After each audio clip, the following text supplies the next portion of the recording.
A paz, pessoal, eu tenho uma palavra de Deus para a sua vida hoje.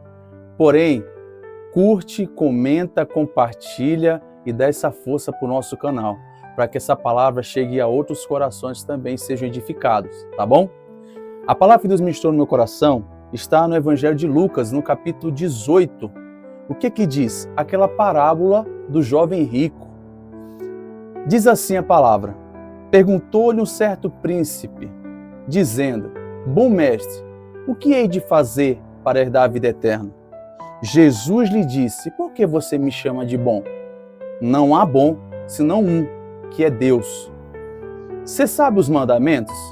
Jesus falando para o jovem: não adulterarás, não matarás, não furtarás, não caluniarás, não dará falso testemunho, honra ao teu pai e à tua mãe. E ele disse: todas essas coisas eu tenho observado desde a minha mocidade. E Jesus, ouvindo isso, disse-lhe: ainda falta uma coisa. Vamos lá. O texto ele é extensivo, ele é um pouquinho grande que eu falo poder ficar falando. Vamos tocar nos pontos. Jesus, como sempre, ele estava no meio do povo, no meio da multidão, operando milagres, dando ensinamentos, que era o principal objetivo dele, porque ele veio para isso, para dar vida, liberdade aos cativos, vista aos cegos, né? Dar vista aos cegos, dar audição aos surdos, ressuscitar mortos, enfim. Por quê? Porque o Espírito, como o próprio Jesus disse no começo do ministério dele, ele chega na sinagoga, abre a Bíblia e está lá: o Espírito de Deus está sobre mim e ele me enviou para isso, né? A Bíblia diz que Jesus se encontra com esse jovem, e no meio desse percurso ali andando, esse jovem já chega com um questionamento que faz parte da vida de todo ser humano. A salvação é algo muito importante na vida daquele que crê. Não é para todos, porque nem todos creem, mas na vida daquele que acredita que sim, existe uma vida após a morte, existe vida eterna, que nós vamos realmente ou para o céu ou para a perdição eterna.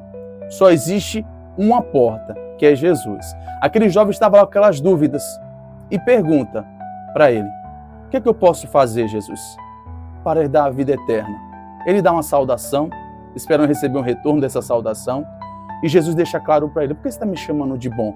Não há um bom, senão o Pai que está no céu. Na realidade, não adianta querer bajular Jesus. Jesus, lembre-se, ele não tem problema de autoestima. A gente tem, mas Jesus não. Jesus, quando ele chega em um ambiente, ele não precisa ser bajulado. Primeiro porque ele já é adorado desde a eternidade até a eternidade, ele é Deus.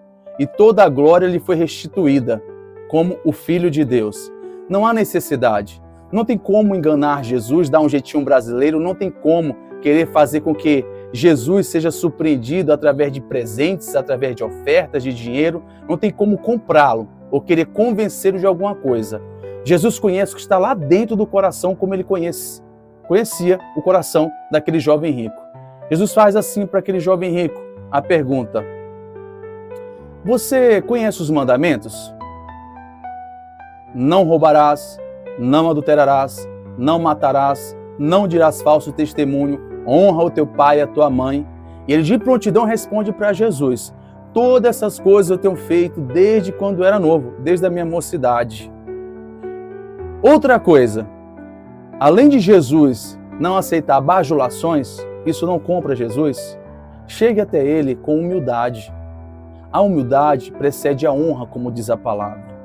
Chegar diante de Deus, seja através da sua oração, seja através de uma petição, de um clamor, de uma intercessão, pode ter certeza, um coração, como disse o salmista, Davi, escrevendo no Salmo 51, um coração quebrantado e contrito não desprezarás, ó Deus. É isso que Deus, ele sonda e conhece, ele esquadrinha os corações, ele sabe o que tem dentro das entrelinhas, ele sabe qual é a intenção por detrás de uma pergunta. Jesus responde para aquele jovem rico coisas que ele já conhecia, como os mandamentos, mas mesmo assim Não basta apenas conhecer.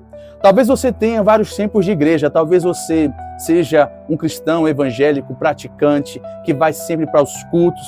Isso é importante, claro, de antemão quero deixar bem claro. É importante aos cultos estar em comunhão com os irmãos, confraternizar, apoiar, encorajar um ao outro, orar um pelos outros para que sejam curados, interceder. É muito bom estarem juntos, alegres, vibrando, chorando com os que choram e alegrando com os que se alegram. Mas não basta tão somente conhecer a Bíblia ou ir somente para a igreja. Conhecer e não ser é farisaísmo, é hipocrisia. Jesus, ele não quer somente que você conheça ele, ou como conhecemos Jesus, ou a Deus através das Escrituras Sagradas. Você conhece. No decorrer da leitura bíblica, das experiências de vida, você vai cada vez mais fortalecendo e lendo e orando, a sua fé vai sendo aumentada, as experiências vão sendo adquiridas e Jesus vai se mostrando cada vez mais para você diante das situações. Mas é importante, não basta tão somente ler, não basta tão somente conhecer a palavra. Jesus deixou uma coisa bem clara também para os seus discípulos no decorrer da caminhada, que ele sempre estava ensinando enquanto ele estava na terra. Ele diz que aquele que conhece a minha palavra e não põe em prática é como uma casa construída na areia. Vem vento, tempestade e lança ao chão. Então não adianta. A sua casa, como Jesus disse ainda, ele falando sobre esse assunto de praticar, tem que ser uma casa firmada na rocha. Vai vir vento, vai vir tempestade, pode vir o que vier na sua vida. Você é um praticante da palavra, você não é só um conhecedor, não é só um telespectador, não é só um visitante, não é só uma pessoa que fica vivendo dos testemunhos dos outros. Abre parênteses. Quando eu falo visitante, não há problema nenhum de ser um visitante de uma igreja, você sempre será bem-vindo aonde Deus lhe conduzir, a igreja que você for. Não é sobre isso que estou falando. Eu digo de pessoas que são só frequentantes, que chegam ao ponto de serem religiosos ou simpatizantes. Esse jovem aqui estava passando por uma situação em que ele conhecia, foi perguntar a Jesus, uma pergunta, na verdade, retórica, porque ele conhecia já, na verdade, os mandamentos, a salvação só Jesus. Jesus lança para ele tem um encontro naquele momento com a verdade cara a cara, e quando a gente se encontra com a verdade, não tem nada que fique oculto ou escondido. Jesus vai lá bem nas entrelinhas do coração, do íntimo e do profundo, e fala isso para ele. Ainda te falta uma coisa. Pergunto para você, através dessa mensagem, o que te falta? O que está faltando ainda na sua vida? Quanto tempo você frequenta a igreja? Quanto tempo você já ouviu falar de Jesus? Quanto tempo você já vivenciou milagres? O que está faltando para você tomar uma atitude que Jesus pediu para este jovem? A questão que estava encravada no coração desse jovem rico, mais um pouco abaixo, Jesus falou assim, falta uma coisa, sabe o que você faz? Pega tudo que você tem, a sua riqueza, e reparte entre os pobres. Depois você vem e segue-me. É isso mesmo. Para haver salvação tem que ser discípulo de Jesus. Não é multidão. Multidão temos espalhado por diversos lugares. É ser discípulo, é ser praticante, é andar com ele todo dia, é errar menos cada dia mais, errando menos, falhando menos, acertando mais. Quanto mais perto de Jesus você estiver, pode ter certeza, menos você peca. Você não vai ser uma pessoa sem pecado. E quando nós estivermos aqui com essa carne, tudo aquilo que nós vivemos são guerras e batalhas, mas graças a Deus por ter enviado Jesus, porque nós venceremos, e por ter enviado o Espírito Santo para nos fortalecer diante de qualquer situação. Jesus disse para aquele jovem, larga tudo que você tem, então, pega tudo, melhor dizendo, que você tem, vende, reparte entre os pobres, depois você vem ser meu discípulo e segue-me. Aquele jovem, diz aqui, versículo 23, no capítulo 18 ainda, no versículo 23, mas ouvindo o jovem rico isso, ficou muito triste, porque era muito rico. Não há problema de ter dinheiro, o problema é o amor ao dinheiro ou o amor às coisas. Daquele jovem, o problema era o apego ao dinheiro, o amor que ele tinha ao dinheiro. Se formos falar de pessoas ricas na Bíblia, você vai ver Abraão, você vai ver Jó, entre outras pessoas, Salomão, entre outros, que eram pessoas ricas, afortunadas. e administravam bem as coisas, não há problema nenhum. Deus, ele abençoa, até porque Deus, ele é o dono de tudo, o dono do ouro e da prata. O problema é, aquilo que você tem, tomara que ele não te tenha. Não deixe o que você tem se apoderar de você. Pelo contrário, controle. Tenha governo sobre tudo aquilo que Deus te dá. Aquele jovem foi dominado pela riqueza. Jesus já sabia disso. Mas Jesus não despreza a pergunta dele. Veja, Jesus concede a oportunidade dele perguntar. Jesus vai lá e fala com ele, na realidade, tenta colocar um espelho na frente dele para ver se ele acorda para a vida. Mas tem pessoas que, infelizmente, continuarão vivendo a mesma vida porque estão apegados muitas coisas da terra. Os discípulos ficam abismados com aquilo, porque eles perguntam, mas e agora? Quem é que pode se salvar? Quem é que pode ser salvo? Porque se lembra, a pergunta que o jovem rico fez para Jesus foi, o que é que eu posso fazer para ser salvo? Deixa eu dizer uma coisa para você.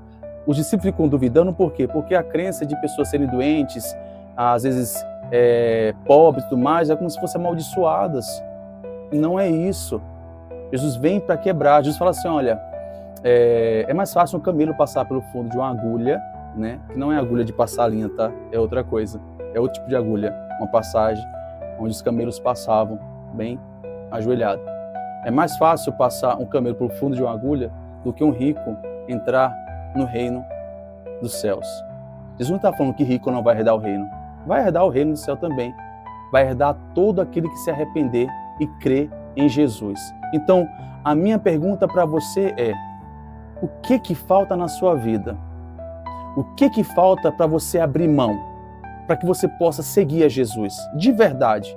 Talvez você já conheça Jesus, seja filho de cristão, filho de crente, ou você um dia conheceu a Jesus, hoje está afastado, ou você nem conhece a Jesus, só ouve falar e é simpatizante, gosta de louvores evangélicos, canções, gosta de frequentar a igreja porque é convidado, ama ajudar as pessoas, mas você sabe que falta uma coisa. E o que é que falta essa coisa? É essa coisa que está faltando que Jesus ele quer preencher. Não deixe que as coisas deste mundo preenchem esse vazio. Esse vazio só pode ser preenchido pelo amor de Deus através de Cristo Jesus. Nele você encontra salvação. Como ele disse, vinde a mim, todos que estáis cansados e sobrecarregados, que eu vos aliviareis. Tomai sobre vós o meu jugo, aprendei de mim que sou manso e humilde de coração, porque o meu jugo é suave e o meu fardo é leve. E vocês vão encontrar descanso para o seu corpo? Não, para a sua alma, que tem tudo a ver com a eternidade. Do pó nós vimos e para o pó nós retornaremos. Não somos nada. Tudo vem dele. É porque dele, por ele e para ele que são todas as coisas. Deus te abençoe, que Deus continue te fortalecendo, que você possa resolver todas essas indagações dentro da sua alma e saiba que Jesus ele pode preencher todo o vazio na sua alma. Salvação só em Jesus. Um abraço e até a próxima.